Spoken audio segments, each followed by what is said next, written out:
My hair is curly. Finally got to wash it. Curled up on me. How's everybody doing? Figured I'd take a break from all these surviving the night, out alone, homeless videos, and finally make a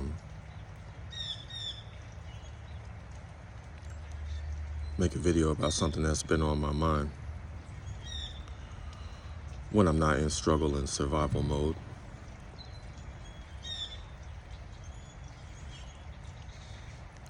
You know,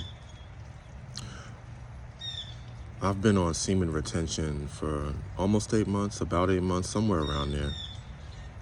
You know, I've always said, when you're on this walk, you don't want to count the days, because when you count the days, that's how you mess up. When you really change your life and become a follower of Christ, your heart changes. You lead with the Spirit, but you're still trapped in the flesh. And the spirit of lust never leaves. That's what I want to call this. Maybe the myths, the truth, the lies about breaking free from lust and my sex addiction. With that being said, this is Jared, the 20-year recovering sex addict, 20-year recovering abusive sex addicts. No filters, no edits, no redos. You know, got the curly ponytail out. It's early in the morning and it snowed over here. But hopefully y'all enjoying the day nonetheless. It's early Saturday morning. And I hope you continue to be productive, man. I hope you continue to spread positivity. That's what I try to do on this channel. I never cared about likes, comments, views. I mean, obviously I would like people to tune in, but whether I had 50, 500 or 5,000 subscribers, man, as long as I can reach somebody, as long as I can make a difference in somebody's life, that's all that's ever mattered to me from day one. And nothing's changed. One of the biggest misconceptions that I had to learn was that when you give your life over to God, temptation flees too. It doesn't flee. You just become stronger in the spirit. You just will feel conviction when you sin. And those that do not follow God,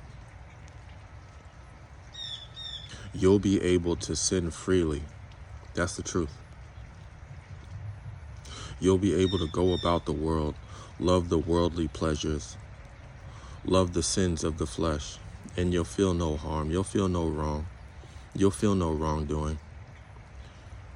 You won't feel it here. Nah. And I don't think I'm better than anyone else.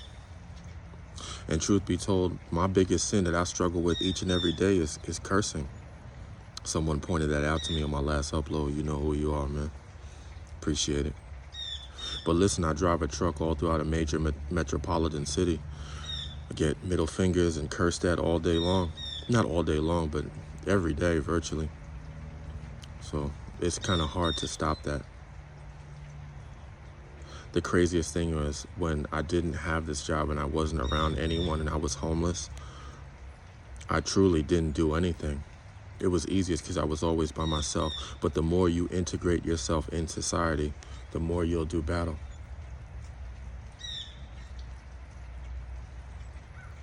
There's levels to this. I wasn't aware of it.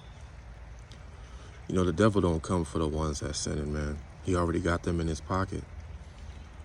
And I've said that before. When you truly make a change in your life, you become the target.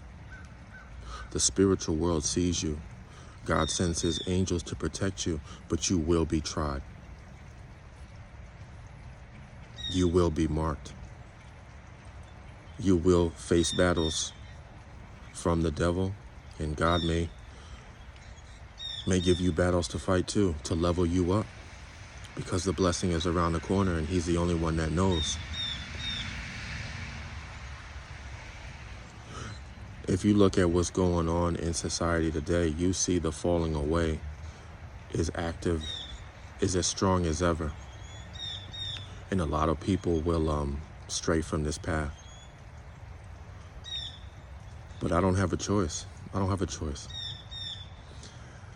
If it wasn't for God choosing me and coming for me, I would be dead or in jail or prison.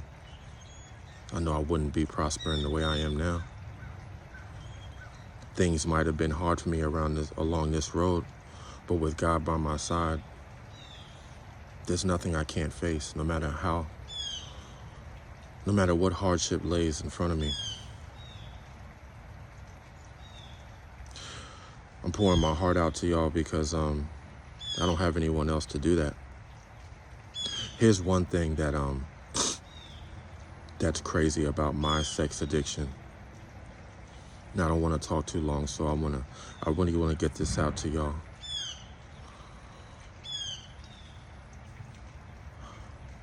Someone came up to me and asked me, like, damn, Jared, do you miss having sex? It's not that I miss sex. I miss the affection from a woman. I miss the love from a woman. I miss the feeling, the scent of a woman, the feeling of her touch. All shapes, all sizes. But that's not love. That's what I got from them. I missed women being in love with me. And it's so dangerous because playing with a woman's emotions like that can lead to all types of extremes. Things that you can't control. And when a woman really cares about a man, you want to nurture that. You want to take care of that. You don't want to abuse that. And that's what I did. So that's the reason why I don't smoke. I don't drink. I can't do anything because when I change the frequency, when I change that God frequency, it doesn't matter what form it happens. When I do, it leads me into temptation and I want to have sex. And I know that if I open Pandora's box, I can't close it. I will succumb to that, that there is no moderation. Once I change my frequency, that pull is all that I know. Sex is all that I know. It started at such a young age that I can't control it. That's why I refrain from everything, and that's why it's easy for me to stay on semen retention. Because I don't struggle with pornography and masturbation. And have we done that before? Of course. I think I've looked at porn maybe 3 times in the past 8 months. I don't feel anything. One time for a couple minutes, the other time for 5 minutes, the other time for maybe 30 seconds. That's the truth. I wanted to feel something. I forgot what it's like to feel something. Now, that arousal may have happened, but that's just a chemical reaction. And when you walk in the spirit, you're bigger than that. You see it for what it is. Those portals, that technology in which you view those things are demonic. Whether you want to believe it or not, they are. Semen is meant for a woman, for reproduction. That bond between a man and a woman, nothing can compare to that. And I do miss that. And even though I did abuse women and I got what I wanted from them, it still didn't mean that I didn't love them. I just loved them the wrong way. I just loved them selfishly. And that's putting what I wanted first. It wasn't a healthy love. It wasn't a healthy relationship. But that same addiction, the same way I abused that and abused women, also allowed me to break free from certain things that young men are struggling with right now. And that's the pornography. That's the masturbation. That's not valuing themselves. It's crazy. The same thing that hurt me, it also helped me. But it also leaves you feeling alone at times. And it also makes me understand that I'll always be a recovering sex addict. You know, whatever God has in store for me, hopefully, I would love to have a woman in my life and love to have a healthy relationship because I understand who I am now. But the one thing I realized on this walk is it doesn't get any easier. And it doesn't go away. You just learn to recognize what it is, recognize your triggers, recognize your past traumas, hold yourself accountable, and become a better person. But the walk doesn't become easier. It only gets harder. I'm at 11 minutes, man. Let me stop talking, man. I feel good today. I hope you guys enjoy the day. I appreciate everyone tuning in, my day ones, new subscribers, all of that, man. I never thought I would have more than 20 subscribers, so I appreciate y'all getting me to 500.